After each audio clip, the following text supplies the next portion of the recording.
You know, we skipped over, in a sense, something really important, because here we are surrounded by landscape, and you've talked about your interaction with this landscape. But what we actually haven't asked at any stage yet is, why landscape? Why aren't we in a gallery surrounded by a whole range of portraits or a whole range of entirely abstract works? What was it that settled you in this direction? I think that again comes back to who I am and my kind of family and cultural tradition. And when I say I relate this way of working to the landscape, I mean, I have worked with other genres. I don't generally exhibit them. And I still work the same way. This is just how I work, but it makes sense with the landscape. I understand it. So I'm perfectly adequate as a portrait painter, but this is where the absolute gut feeling of I understand this, I know what I'm trying to do and why I'm trying to do it. And even if I'm in a genre that is relatively well populated, I kind of have a sense of where I fit in that, and that there is kind of room for me in that. It just makes sense. It does make sense.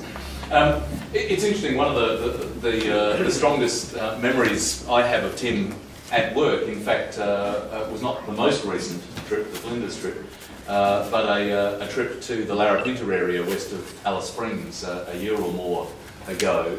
And you'll know the situation I'm going to describe now, but for those who haven't perhaps heard this before, there's a pathway, quite a steep, slightly difficult pathway, right up to a high area above Stanley Chasm, and spectacular huge rocks, and then a particularly sharp, jagged peak. And at the end of the day, there were a number of people who'd climbed quite high up this area, and I followed the pathway up. And when I got to the very, very, very highest part, at the end of the pathway, with a howling, biting wind, in the last rays of the sunlight, there was Tim crouched down behind a huge boulder with a sort of Sherpa-type beanie pulled down over his ears, freezing cold, and trying to capture the last rays of sun on this particular place.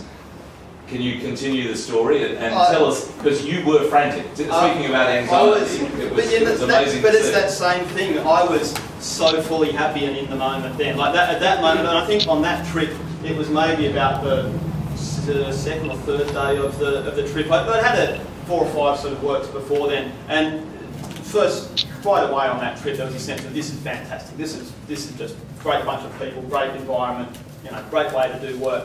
But that day was when it was like, yeah, this is bringing everything together. Like, this is putting me back in the environments I want to be in. I hadn't been able to be out in some of those wilderness environments for a few years, young kids and all the rest of it, and so this was placing me back out there with all the art materials, fully supported, and I was just happy as anything, but at the same time, happy and fully, like, laden with anxiety, because it was like 20 minutes, you could watch the light come across. Richard was taking some photos. I didn't even realise he was around, because I had 3 beanies on and the iPod underneath that, and I was just like fully in a little world. But I think that is a fantastic, it's a hand-eye coordination thing, just to put yourself under that pressure and then try and produce. And in a way, actually doing this whole show has been a slightly larger version of the same thing, where I actually gave myself some very limited time frames to do the whole show, even though half of it was back in the studio, so that in a bigger way I could recreate some of that and just see what happened, whether I fell apart or whether it actually worked to do a whole exhibition.